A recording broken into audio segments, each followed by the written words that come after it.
Hello everyone. So welcome to this festival.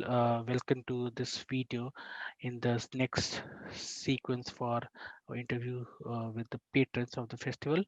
So here we have April with us, and April has been doing a lot in Agile. He has a long history of being associated with Agile, and currently I think she's running her own company, which is the Soul Crafts Women, and she's doing a lot for the women in Agile. So welcome, April.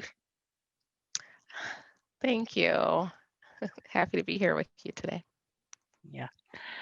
Okay, so I think let's start. So I think the first question which I'd like to ask you is how has your journey been in Agile? How it all started? Hmm.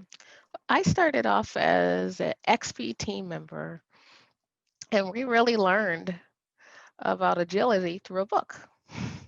And it was exciting. I think it's probably one of the most amazing teams I've been on. We were highly experimental. We really were self managed, playful, uh, interacted with our customer uh, often, and, and made changes in real time. We were really invested in delighting them and changing how we do work. So that was very exciting. It began there, and then from there, I shared my information, my learnings with other teams I was a part of. So that's the spark of my Agile journey. Oh, great. So, okay, so now this festival, this Agile 20 Reflect Festival that we are part of, and you have kindly agreed to be one of the patrons. So, what do you think? How has the 20 years been for the Agile Manifesto?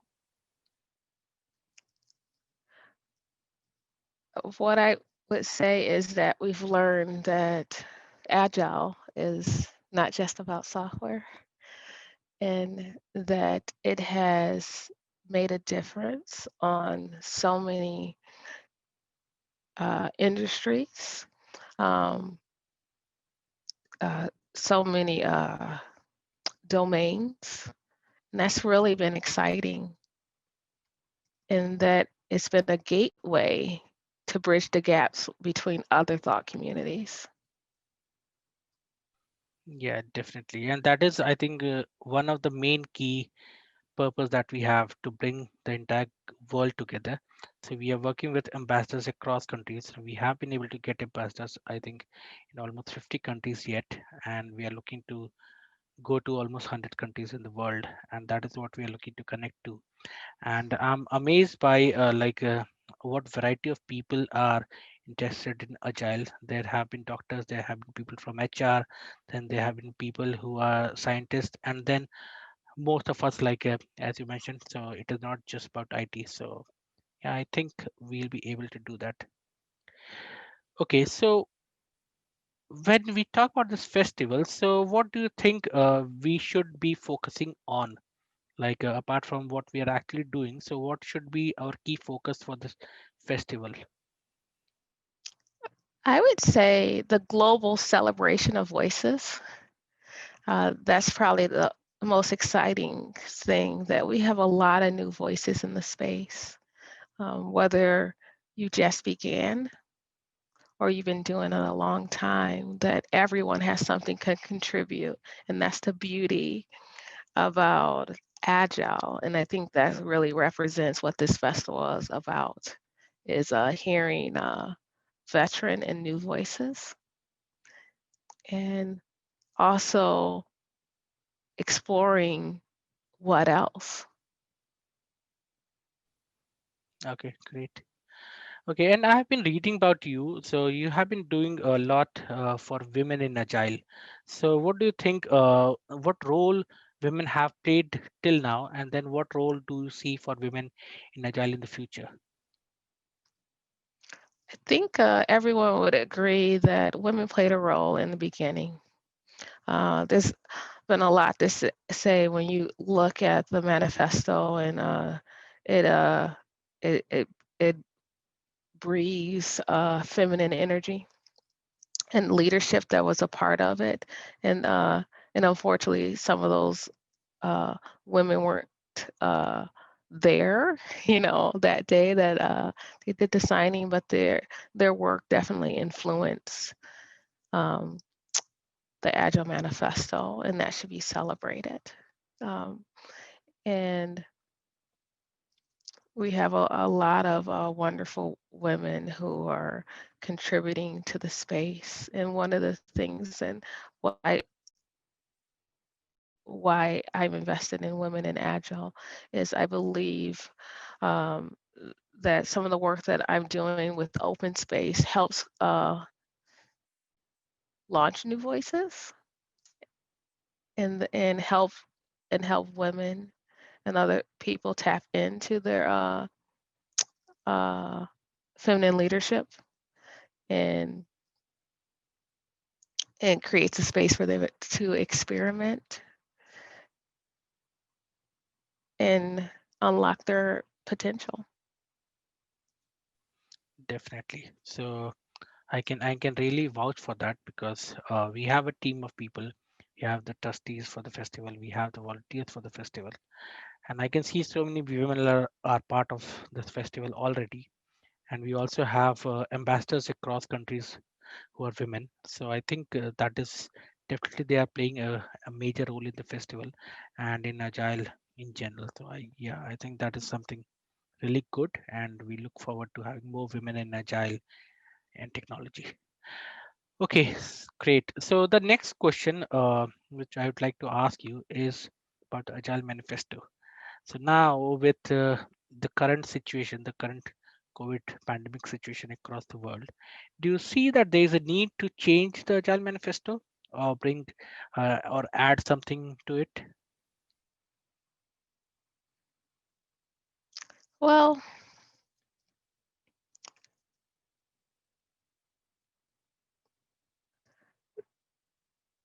a lot of times people only focus on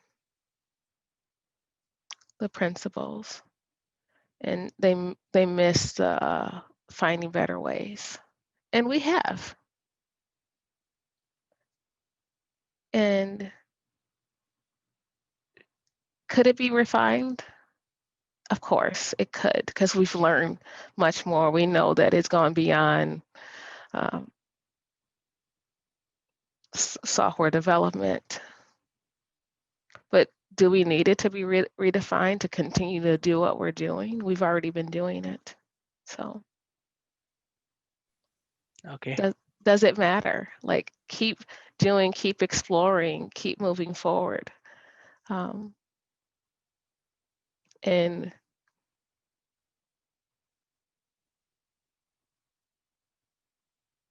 I think it has anchored us, and that's beautiful. Refining it could add value, but where do we go? Like, and if we were, I think we would do it a lot more voices if we were to do so. So either could be an option. I'm not passionate around either way, because we've already, it has been refined in different ways with other movements like Heart of Agile, Modern Agile. Like, we've been doing that work. It showed up it showed up in different ways. Um, yeah, good, good. Okay, so one question which might take you back in the memory. So, what is the best that Agile has done to you individually, and maybe to somebody whom you know, like it has impacted or it has changed the way we have been doing things and for good? hmm. I believe that Agile for me has helped me understand myself. Um, it was a gateway uh, to tapping into my own potential. Um, I've developed some amazing relationships that the people have been the most um, have had the greatest impact on me. And I believe as a society, you know, like this community is has become family.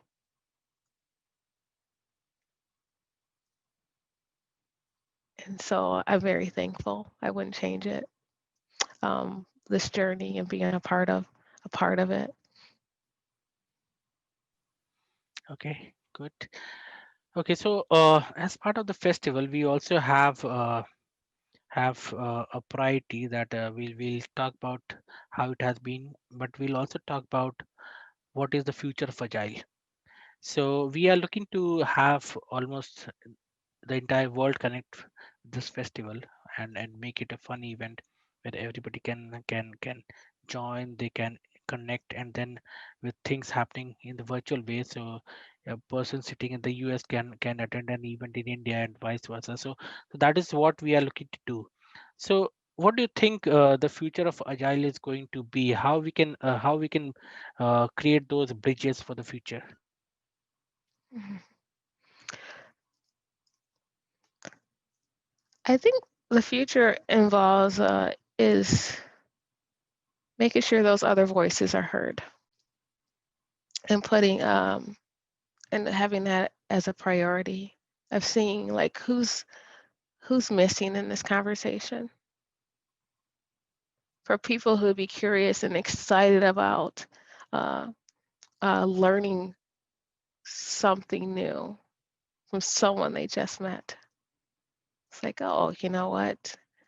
Um, somebody in Bangladesh or China, and we haven't heard about them, but they've been doing, but they could be doing some amazing stuff to check it out, to log in, hear them, hear what they have to say, have that conversation. Uh, it will create. I think we will discover something special, a learning that maybe we haven't had. So I'm looking forward to that as we integrate more voices into this space where it doesn't have a presence that's lopsided, at conferences. That's what I'm really excited about. So we can help move like the the beyond. Because we've already been doing a lot of beyonds and then inviting more about other thought communities and say, ooh, what about let's play with that? Well, if we mix in this, what do we learn? And we've been doing that, whether it's design thinking or psychology, like different things have been bridging in. And what else haven't we intersected yet? That's where some excitement will happen. Do you have a agile hero who you'd like to talk about? A person, A hero. yeah, a person uh, you really think has done a lot for agile. Maybe you look up to that person. Hmm. My hero is the community that has been, for the most part, very inviting and welcoming to everyone, um, and being a family. Uh, is one of the most, I would say, inclusive communities that I've ever seen, and that is something to be applauded. Um, I to me, every voice matters. When I engage and go to places, and even as someone who's been a frequent speaker, it's not just hanging out with other speakers, it's new people. I want to meet the person where it's their first time being here. That's it. That's the exciting part. Is that's how we build community. Yeah, So definitely. Okay, so I think we have talked about the festival. So anything which you'd like to suggest to us, what we can do more to reach out to most people in this world, because that is something which some of us feel that if you're not able to reach out to most people in the world, the most agilist in the world, then like how we can bridge those, make those bridges. So what do you think we should do? Mm. Well, if you can probably look at, there's so many different Agile meetups, meetups around different frameworks, meetups around different people, whether they're coaching or facilitating of some of those, uh, those bridges that we've already made. Invite them to be a part of it, to share and learn, because they have been a part of our community. We invited them in, and I think that's what's going to make it a vibrant and very exciting to have all those voices there. Yeah, thank you very much for that. Okay, I think that's all I had to ask you. Is there anything which you would like to talk before we finish this interview? Maybe about the festival or Agile in general? For people who are new to it, is maybe check out one principle and invest in how how can I walk in that fully? Begin there, and that's when your journey begins. Definitely. Yeah, I think I'd like to thank you for giving us the time and being the patron for the festival. and and I think the diversity that we are talking about, that we are going to connect with so many people around. So like me being in India and you being in the US, and then we have been talking, and then like I've been talking to so many people. I've been part of this festival for almost 2 months now, and then we are having those meetings where we have people from Russia, we have people from the UK, US, Canada, India, and then we are managing all of it, going for the meetings in a time zone where everybody can attend. And but then the best part about all of it is the respect that we have for each other. Everybody is so Yes. warm, everybody is so forthcoming to help. And whenever you talk to them, everybody says that, okay, why don't you come to my country? I'll be more than happy to host you. And it is the same feeling for me, like inviting people to my country, and then I'll be able to host you, and I'll do the same for you. So welcome to India. If you want to, so have you been into India in the past? I I have not been to India yet, and I do desire to go. And so, if you're offering to host me, I have, like everyone else right now, because of pandemic, I have tons of airline miles to do with when and eventually we can travel. So maybe India is the place I'll go when I can finally travel. Yeah, hope that that happens very soon. Thank you very much, April. It was amazing talking to you. Thank Oh, you. thank you.